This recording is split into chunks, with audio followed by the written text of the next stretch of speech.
So, someone asked about why the recap show a decrease in the overall allocation for a number of agencies, but he highlighted 3: health, education, and agriculture.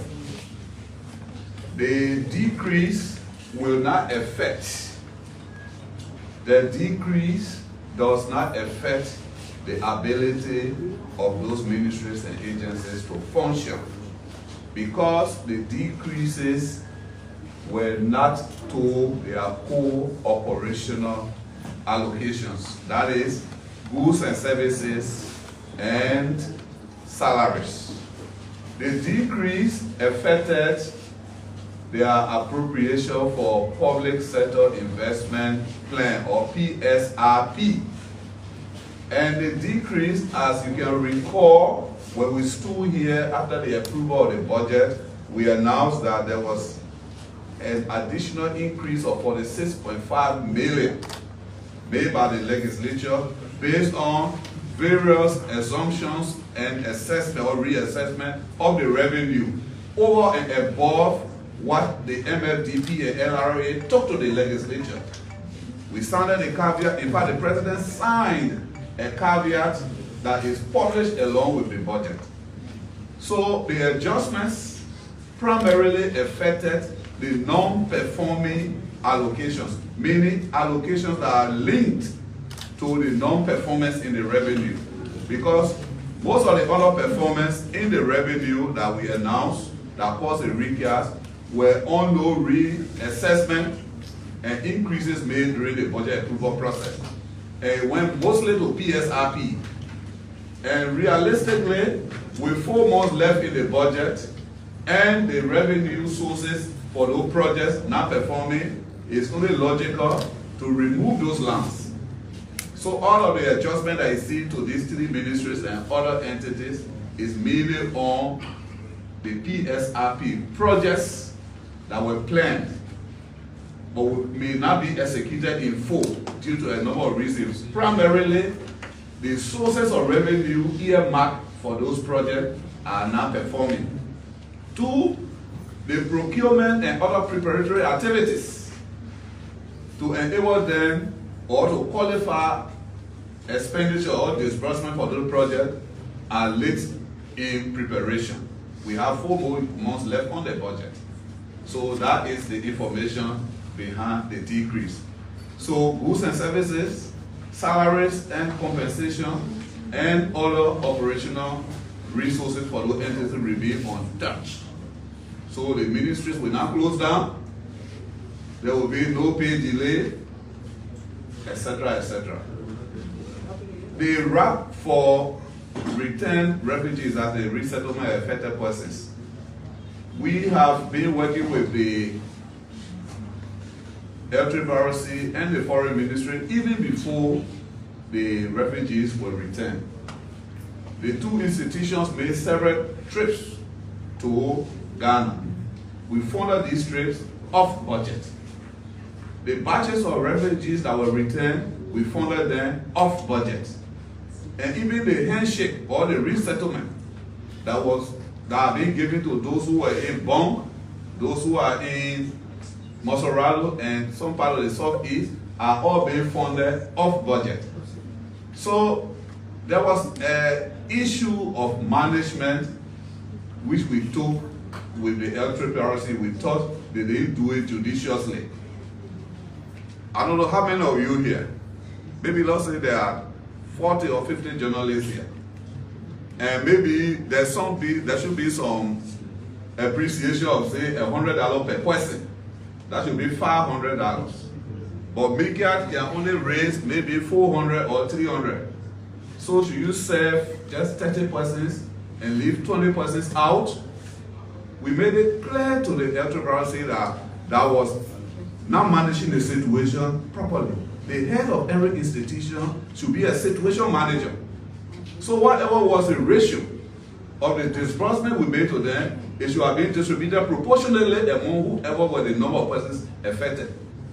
We expressed this to them in no uncertain terms, and we have been working with them behind the scene to find additional resources to settle the remainder of those persons who have been affected. We thought that was, in my own view, socially it was discriminatory. Because everybody affected the same way. Everybody needs food, they need soap, they need transportation. Whatever it is our refugees returning need, every single individual needed equally. So you can't settle one side 100% and leave others at zero. On the budget publication to the public, immediately, once we submit the budget to the legislature, on the same day, in fact within the same hour, it is on our website, www.mfdp.gov.lr. It has been there since the day we made the submission.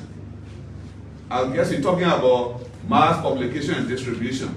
Of course, there's resource constraint, and we also, all of us in this age of climate concern, we have our environmental concerns as well, so we manage the use of paper.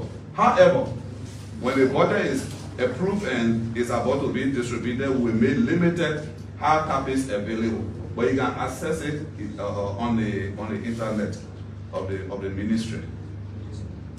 The question about whether the ECF strategy is a long or short-term solution, no, it is not. About 2 weeks ago, I was on Spoon FM in the night and I made this illustration. I said, Liberians returning to debt, where we accumulated more than 2 times in 6 years the amount of debt that was accumulated in 12 years. In fact, some of those debts accumulated in 12 years, now all creditors of the past waived their debt in 2010. Some kept their debt on the whole. Like the Arabs, for example, they say don't do debt waiver. So there was around 200 of there about debt that remained that was not waived with IPI.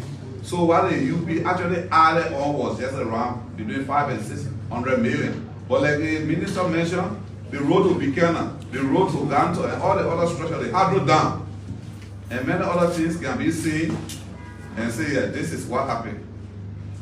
But in the 3 million, for example, just from the central bank, from here, there, they attend by Iboma, they attend by Eton, they attend by Dubai Climate Foundation, whatever you call it.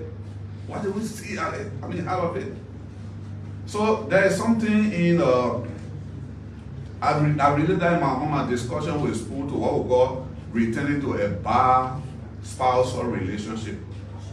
A wife or husband, boyfriend or girlfriend that has not done any good in your life, that just does nothing but to embarrass you or disgrace you. Then after a while you go back to that relationship.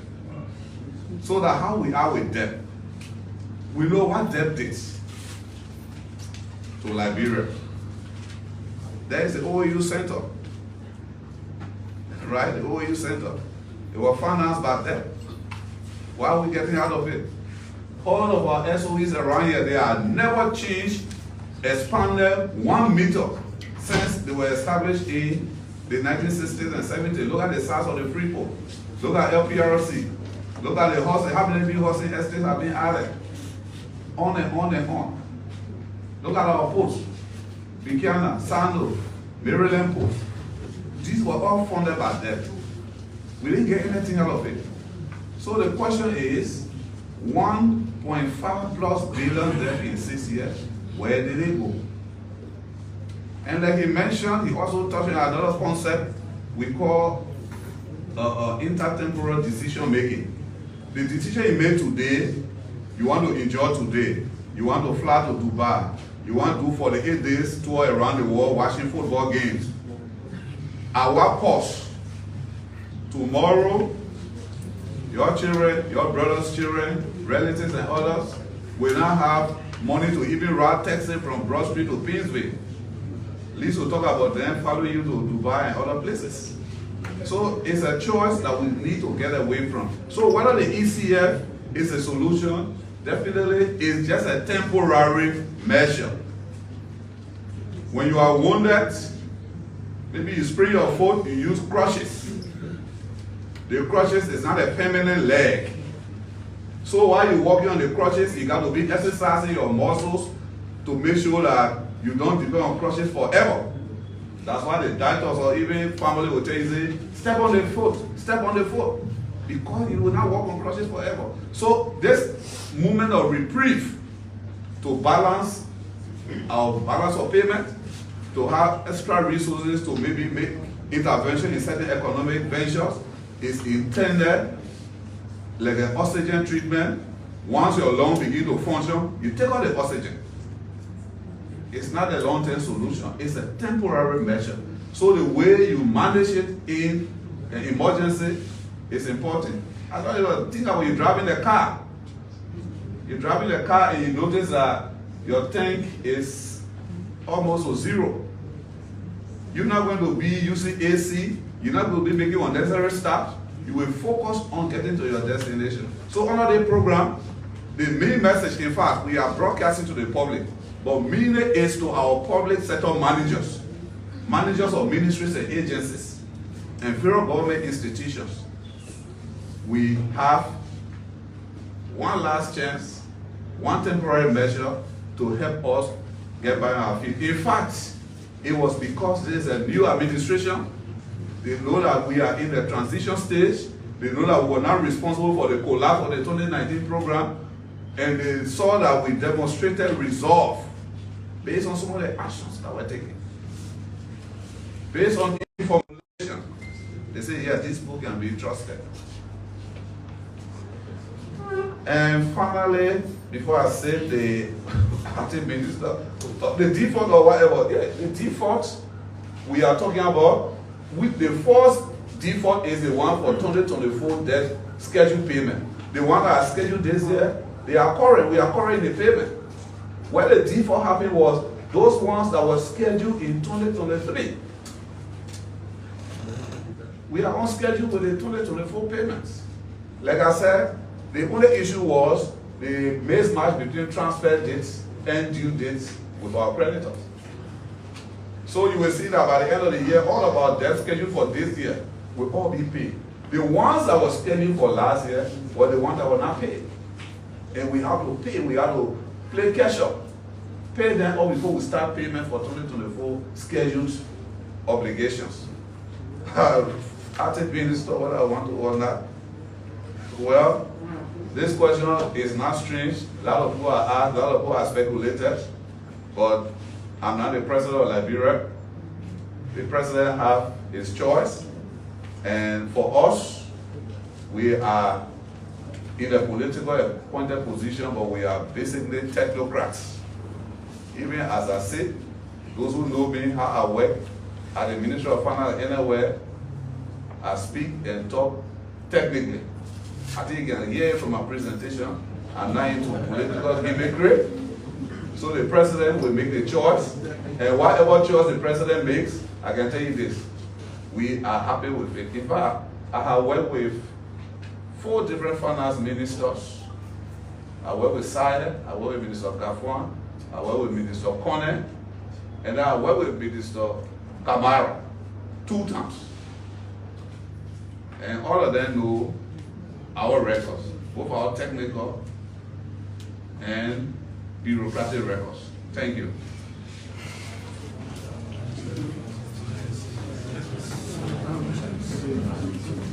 Thank you. So let me respond to the questions, beginning with the last, about injuring people in our raids. Our officers are not prepared or conditioned to injure people whenever they go out.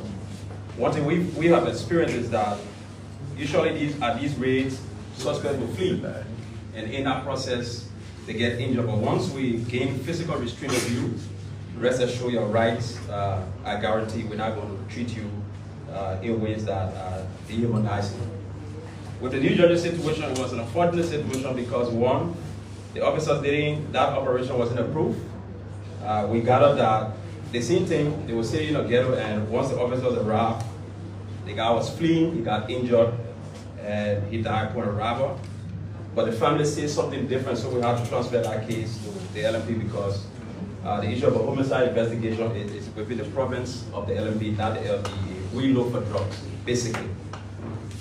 Whether we underestimated the threat, our initial assessment informed us that we could go in, strike, and get out. But as we continue to review this situation and look at some of the public comments being made by CDC, we found out that they told the world that they were tipped off about coming, and no surprise, we saw how they were able to mobilize and resist the execution of this raid. Spill over, our operation did not spill over into the CDC perimeter wall. We had nothing to do within that compound, but what did spill over is the attendant violence. We were pelted with stone. We were out of that vicinity by 5:45 in the morning. We were gone. Even the LP wasn't there. What happened on the Tarlue Boulevard, I think you can be the judge, because no police were there, no LD were there between 5:45 to 6 o'clock. And the violence on the Tarlue Boulevard began just between 5:45 and 6 o'clock until LP went to restore normalcy. The raid. You asked why we can, I don't know what raid you got. I mean, we didn't steal any raid. In fact, on the execution of that raid that morning, we had 2 court officers. So I don't know who stole the raid. But we did apply for the raid. They will receive raid signed and stamped by the Western Ministerial Court. Why we can publish the raid? Because names on the subjects on our raid are still under surveillance and investigation. So we can show you, we can put the raid out, we jeopardize the entire, even though at some level it's already been jeopardized, but we're still looking at what we're looking at. We're still working with the joint security to see what decision will be eventually. So we still have the rates, and if the court calls us, I think that's the best place to produce that rate, but not currently because it's still under serious consideration of what we're looking at. You asked us to name the court officers who signed our rate, but also I told you asked for about the agents that are injured. They are human beings too. You don't. I mean, you do not care to know their names? Huh? So one of our officers who injured is Agent Mabutu Was. He's a human being. Look at the picture. They only want to do our work to make sure we get drugs from communities that are affected. The other agent is Agent Daniel Weni. They are human beings. Are we not concerned about them too? You guys are stone. So thank you. Thanks, Chris. So that takes me to the proportionality. And I will take it from where Chris left it. So my name is Nelson Freeman, and I'm the 102 at the police. And I will jump on the question I have to do with the proportionality of our force. It's a good thing to think about proportionality, but we all have to know that we all are Liberians. We all have gun rights, irrespective of the uniforms we're wearing. Chris is passionately speaking about his officer. Have you all thought about the officer who's in the hospital? Who's dying, who tooth got broken? How many questions from the rioters here that got a fracture? But that got very hurt. So if I will be honest with proportionality, I think we were down this time around. Our proportion was even lesser than the resistance we experienced. And I think you should commend us for that. The principal had pursuit from Mr. Sharif. Arrests are in 2 folds. There are arrests with warrants, and there are arrests without warrants.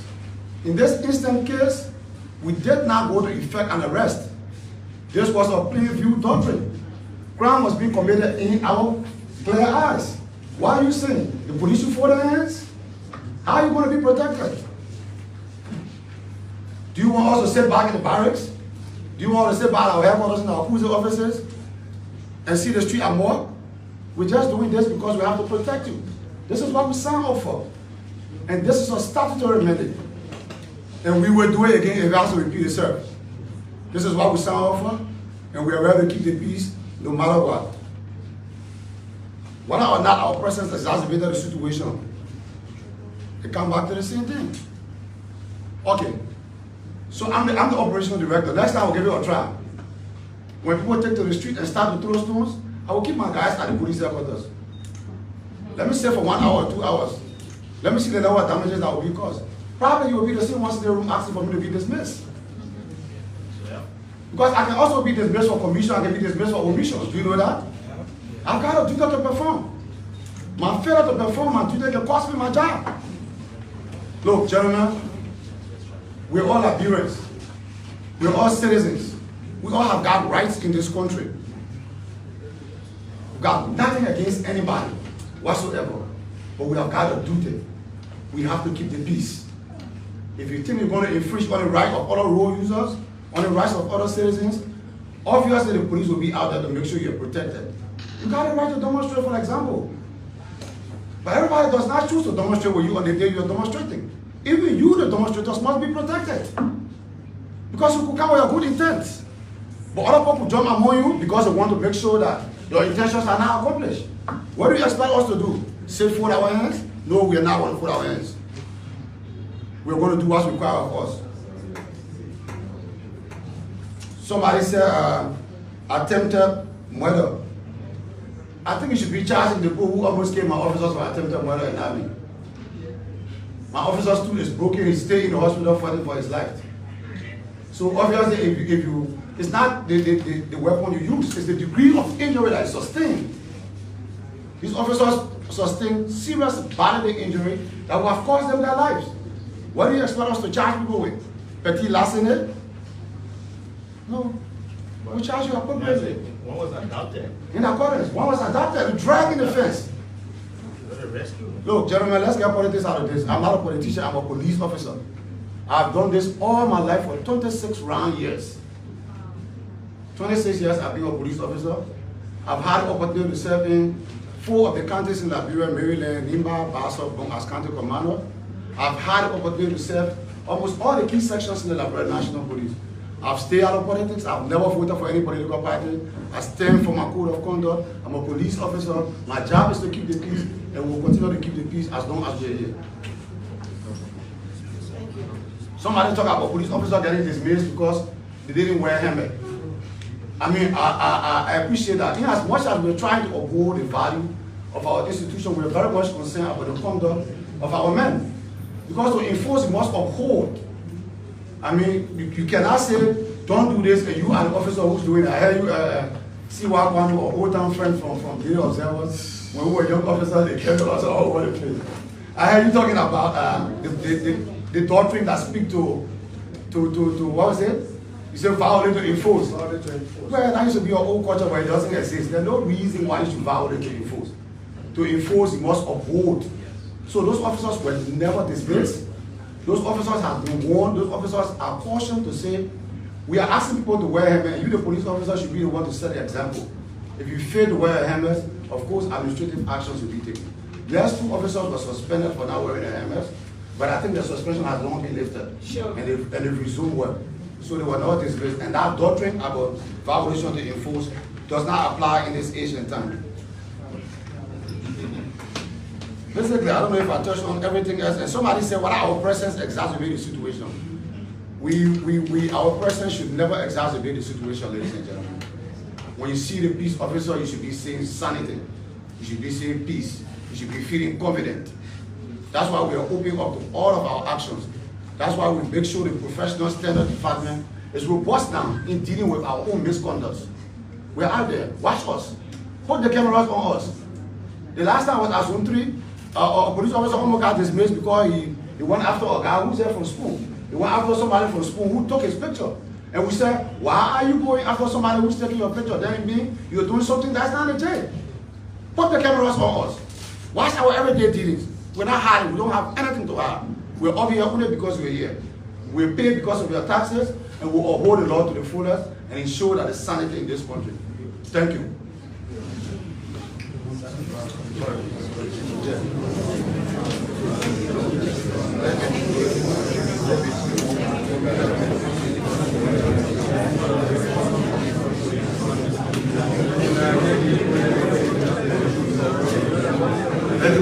I believe you've gotten the response you needed. That's something that I want to inform the press. One of the things here is that it is important for all of us to be research oriented, as we also do information dissemination. The Ministry of Finance and Development Planning, despite all of the debt accumulated and all the challenges we are having, one major thing this government has done is to ensure that we have medium-term debt strategy to address some of the challenges we face in this country. Meaning the President's approval is that any debt acquired, like Minister Meyer said, those were actually used for investment purpose.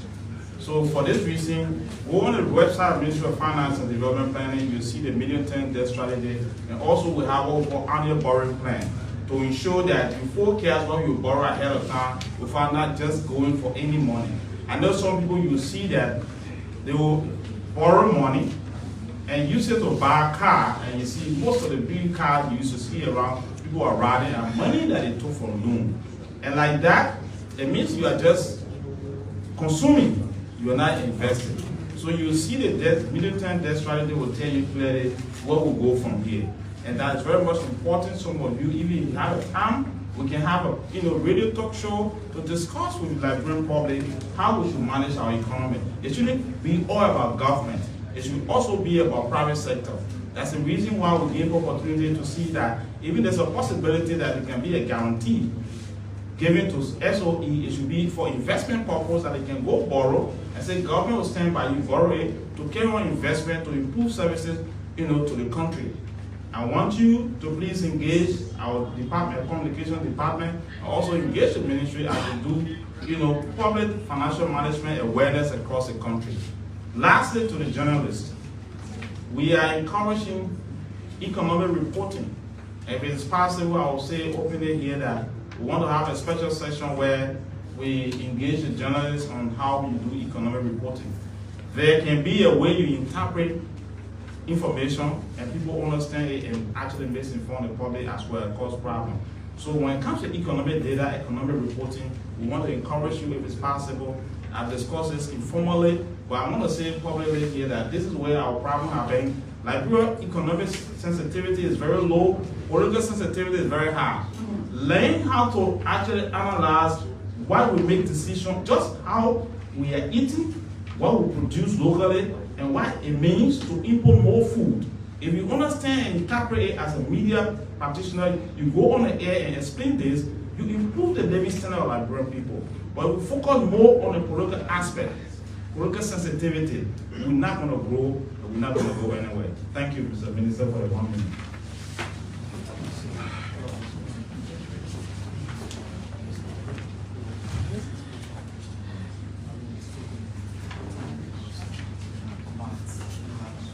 I'm sure Mr. Myers addressed the question that was also referred to me regarding the triple, but I took interest in the fact that as a media community, you made an allegation that we have to look into. You did say people who went to the Ministry of Finance to protest, sent there by a government institution. We don't know the reliance of your information, but thank you for that information. We're going to go through it. And to conclude, I sincerely believe that each of us need a kind of readjustment on what role we want to play to get this country that has been around for 177 years, but still looks the way it is. When a journalist suggests that the presence of law enforcers escalate violence, where is that thought process coming from? Like he said, we could just tell them one day, maybe in the same environment, one protest is on. And we say, you should not go there. And you see the difference between the presence of law enforcement and the absence of law enforcement. But the drama is, if they stay away, people get killed, things get damaged, you come back and criticize the same officers. What kind of country do we want? The fundamental responsibility of any government to protect lives and property. And the people who are lawfully charged to do that on our behalf are the police officers. There's lawlessness somewhere, when people are causing unnecessary discourse, trying to trample upon the rights of others, they will go there. And they don't just go there kicking people out. Take for example, people block the road when they tire us. What are the police supposed to do? Go back and say, please move the tire from the room. When they say no, they say, okay, let's stand until the tire finish running. Is that a country I want to see? Got a government here. Not interested in going after anybody. Once you do lawful things, when you do unlawful things, the situation will be faced appropriately. And maybe many of you just been here. Some of us will live in different places. But you can see what can happen in other places. You think some of the things you have to do here can happen in a place like America? Don't you see some of the violent actions there and what security forces can do? Do you know how many people die daily at the hands of law enforcement because they see some threat that they want to neutralize? The situation that took place at that place on that 22nd, whatever it was, should be commended the LACC for handling that situation in a way that didn't make us to see deaths. And most times you just don't care. Even if 20 police officers wounded, you can't ask her about, or you use violence against somebody, you don't care about them. You think that robot in their body. These are other people's fathers and mothers. But you think because they ate the blue and white, they should just make themselves available for anything. If you who are journalists cannot even provide that consciousness that portrays the police for what it ought to be, and you will use these events to demonize them, to make them look at people who are in trouble, suggesting that something escalated because they went there. What kind of journalists are you then? The police is that arm of the government that ensures that we meet our fundamental obligation of protecting lives and property. We give them the support, we give them the space, and they will operate continuously within the confines of the law and consistent with their own operational procedures. Of course, you know when somebody meets violence, of course they got to counter that violence. You know, you went to school, you did your little science, it says for every action, it's an equal opportunity. Thank you.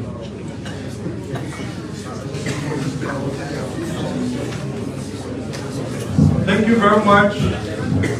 Ladies and gentlemen of the press, on behalf of the Ministry of Information, Cultural Affairs and Tourism, we'd like to commend the team from the Liberia National Police, the Liberia Drugs Enforcement Agency, and the Ministry of Finance for accepting our invite here to come at the Ministry of Information regular press briefing to speak to development in their respective sectors.